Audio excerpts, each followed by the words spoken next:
시청자 여러분 안녕하십니까? 지방자치의 생생한 소식을 전하는 KLN 뉴스입니다. 첫 소식입니다. 대규모 구조조정으로 조선업 근로자들이 일자리를 잃어가는 가운데 해양수산부가 각 지역에 조선업 일자리 지원센터를 개설했습니다. 군산시는 지난 11일 조선업 일자리 지원센터 문을 열었는데요.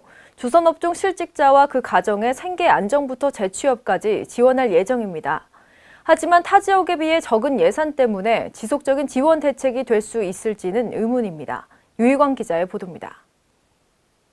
전라북도 군산시 조선업 종사자들의 실직이 점차 증가하면서 실직자들이 일자리를 찾지 못해 경제적인 어려움을 겪고 있는 가운데 군산시가 조선업 실직자 및 가족들을 위해 생계 안정과 재취업의 문을 동시에 열어주는 원스톱 서비스를 제공하게 됐습니다.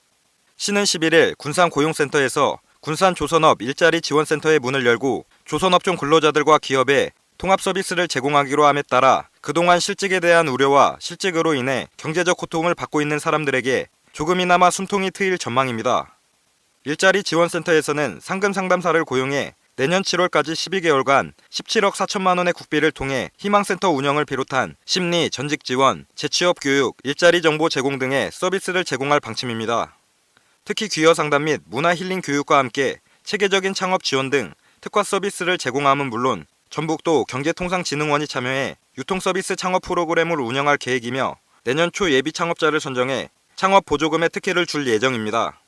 하지만 일각에서는 타 시도와 비교해 현저히 낮은 사업 예산으로 인해 일자리 지원센터의 효율적인 운영이 가능할지 의문이 제기되고 있는 상황입니다.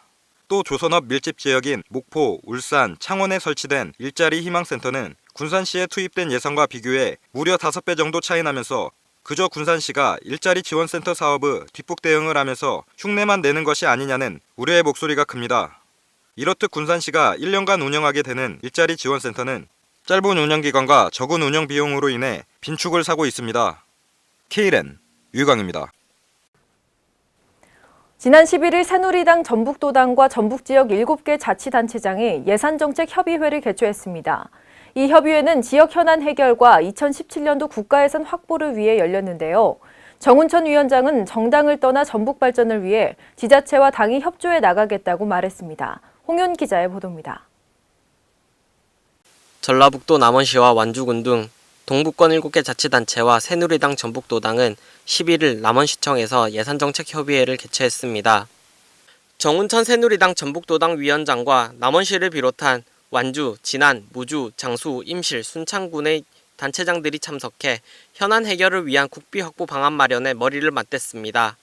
특히 이날 정 위원장은 지자체가 건의한 수건사업의 예산 확보 방안에 대해 최선을 다하겠다는 식의 원론적인 대답이 아닌 예산을 확보할 논리개발 등을 적극 주문, 성사 가능성이 이목이 집중되고 있습니다. 이환주 남원시장은 지리산 산악철도 시범 도입 등을, 박성일 완주군수는 삼례 삼색마을 조성사업의 국가예산 확보가 절실하다고 역설했습니다. 또한 진안군과 장수군은 각각 지도권 산림치유원, 국도개량 및 건설사업의 예산을 요구했습니다. 이외에도 참석한 다른 지자체들은 지역의 현안 해결을 위한 예산을 요구했습니다. 정운천 위원장은 국비 확보는 타시도와 경쟁하는 등 매우 치열한 상황이다며 새누리당이 그동안 꽉 막힌 예산 확보 통로를 뚫어드리겠다, 정당을 떠나 전북 발전을 위해 지자체와 당이 협조해 나가겠다고 말했습니다. 한편 지자체들이 새누리당 전북도당의 해결을 촉구하며 전달한 수건사업들은 지난 5일 지역 국회의원들과의 예산정책협의회에서 제기했던 현안들과는 달라 선택과 집중이 필요하다는 지적도 제기되고 있습니다. KLN 홍윤입니다. 전라북도 김제시의 김제 과선교가 노후화가 심각해 시민들이 불안에 떨고 있습니다. 시민들이 힘을 모아 재가설 비용 국비 지원의 문제가 해결되는 듯 했지만 중앙부처의 이견 차이로 4년 동안 협의가 이뤄지지 못하고 있는데요. 기획재정부는 예산 부족의 문제로 재가설이 불가능하다는 입장만 내보이는 상태입니다. 김순균 기자의 보도입니다.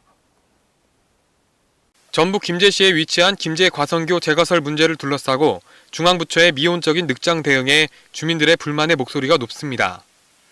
김제 시내와 금산사 사이에 위치한 김제 과선교는 1985년에 준공된 이후 30년 동안 김제시에서 보수 작업을 진행했지만 2011년 이후 있어진 안전성 점검에서 2등급인 재난위험시설로 지정돼 언제 무너질지 모르는 매우 위험한 상황에 놓여 있습니다.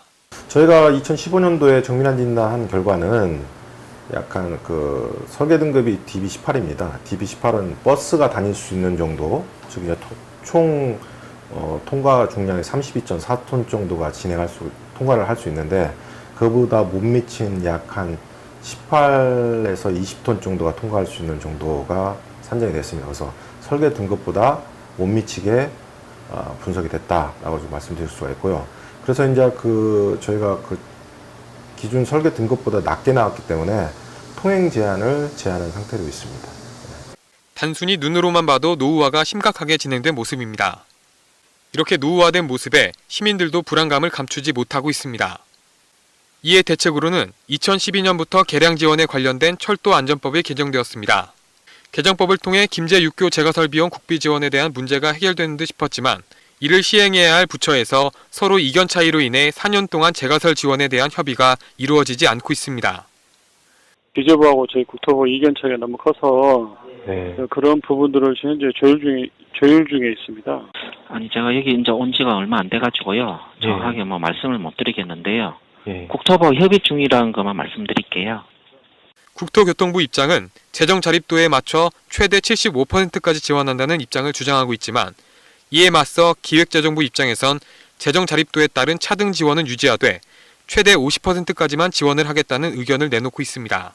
재정 자립도가 낮은 김제시 입장에선 기획재정부의 50% 지원으론 재가설이 불가능하다는 입장입니다. 이렇게 재가설이 필요한 상황인데도 중앙부처는 협의 중이라는 말뿐 변명하기에 급급한 모습입니다. 시민들의 안전을 위협받고 있는 가운데 정부의 적극적인 대책이 필요한 상황입니다. K랜 김승균입니다. 전라북도 익산시 제3 일반산업단지 진입도로 개설 공사의 완공 시기가 늦춰지고 있습니다. 지난 2월까지가 완공 예정이었는데요. 아직까지도 예산 확보가 불투명한 상태입니다. 김성지 기자의 보도입니다. 전라북도 익산시의 제3 일반산업단지 진입도로 개설 공사가 예산 확보에 막혀 차질을 빚고 있습니다. 익산시는 국비 809억 원과 지방비 795억 원 등 총 1,604억 원을 투입해 익산 제3 일반산업단지에서 연무 IC까지 12km의 진입도로를 올해 2월까지 완공 목표로 지난 2012년 착공에 들어갔습니다. 그러나 공사가 진행되던 이 사업은 지난해 사업비를 확보하지 못해 중단된 적이 있습니다. 당초 올해 2월 준공 예정이었던 진입도로 개설 공사는 지방비 부담금 795억 원 중 확보된 144억 원을 제외한 미확보 예산 651억 원에 대해 국비 반영을 요청했지만 이마저 불투명한 상태입니다. 국비 지원이 2015년 완료되고 지방비 651억 원이 미확보되었으나 시 재정 부담이 막중하여 진입도로 조기 완공을 위해서는 국비 지원이 필요한 사업입니다. 이에 따라 공사 기간을 넘긴 이번 공사가 또다시 중단되면 산업단지 입주기업의 물류 수송비 절감 등의 효과를 볼 수 없고 주요 과로망 교통체증 해소 또한 늦어질 것으로 보입니다. K랜 김성지입니다. 지난달 30일 인천 도시철도 2호선이 개통된 이후 장애인 편의시설물이 부족하고 동선이 불편하다는 지적이 꾸준히 제기됐는데요. 이에 따라 인천시는 지난 11일 도시철도 2호선에 장애인 편의시설에 대한 현장 점검을 실시했습니다. 김순균 기자의 보도입니다. 인천광역시가 철도시설 2호선의 장애인 편의시설 실태를 조사하기 위해 현장 점검에 나섰습니다. 11일 인천시장은 철도 관계자 및 장애인단체 대표들과 함께 이동하면서 편의시설을 직접 체험하고 현장의 소리를 듣는 시간을 가졌습니다. 이번 현장 실사는 장애인들이 2호선 이용 시 장애인 편의시설물이 부족하고 이동 동선이 불편하다는 지적에 따라 직접 현장 상황을 파악해 개선책을 마련하기 위해 실시되었습니다. 이날 점검을 통해 지상 엘리베이터 이동 및 시각장애인 관련 시설과 장애인 화장실의 문제점을 파악하고 해결책을 논의하는 시간을 가졌습니다. 인천시장은 이날 현장 점검에서 장애인의 이동권을 보장하기 위해 노력하고 장애인의 편의시설을 개선하는 데 힘쓰겠다고 말했습니다. K랜 김승균입니다. 방학을 맞은 학생들과 무더위를 식히려는 시민들에게 큰 인기를 끌고 있는 장소죠. 바로 야외 물놀이장인데요. 전라북도 익산시가 지난 7월 말부터 운영한 야외 물놀이장이 시민들의 발길이 끊이지 않고 있습니다. 하지만 운영상의 미흡과 수질 관리가 제대로 이루어지지 않아 불만의 목소리 또한 높습니다. 김성지 기자가 취재했습니다. 연일 이어지는 폭염에 전국 지자체에서 운영하는 야외 물놀이장의 인기가 뜨겁습니다. 여름방학을 맞은 학생들과 무더위를 식히려는 시민들에게 전국의 지자체에서 운영하는 야외 수영장은 지역 명소만큼이나 인기를 끌고 있습니다.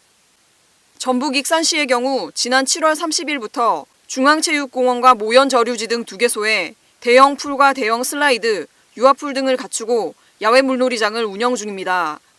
이곳 야외 수영장은 오전에는 한산한 편이지만 학원 등이 끝나는 오후와 저녁 시간에는 발 디딜 틈이 없을 정도로 인기리에 운영 중입니다. 특히 개장 후부터 지난 9일까지 1만 8천여 명이 다녀가는 등 거주지와 가까운 곳에서 피서를 즐기려는 시민들의 발길이 끊이지 않고 있습니다. 이와 같이 지자체에서 운영하는 야외 물놀이장은 많은 사람들이 찾는 등 인기리에 운영되고 있으나 수질 관리나 안전 관리 등이 미흡하다는 지적도 일고 있어 철저하게 이를 관리해야 한다는 의견도 있습니다. 지금 저 큰 쪽 부분에는 지금 물을 한 3일에 한 번씩 간다고 하는데 지금 그래도 끝까지 빼지 않으니까 좀 물이 너무 더러운 것 같아요. 또 이쪽 작은 데 부분은 좀 이제 하루에 한 번씩 간다고 하는데 이쪽은 괜찮은데 저쪽은 좀 많이 갈아주셨으면 좋겠어요. 익산시 관계자는 깨끗하고 엄격한 수질 관리를 위해 2, 3일에 한 번씩 청소를 한 후 새 수돗물로 교체를 하며 유아풀장은 매일 물을 갈아주고 있다면서 수질 관리와 안전 관리에 최선을 다하고 있지만 시민들의 편의를 위해 민원에 귀 기울이겠다고 전했습니다. KLN 김성지입니다. 이상으로 KLN 뉴스를 마칩니다. 시청해주신 여러분 고맙습니다.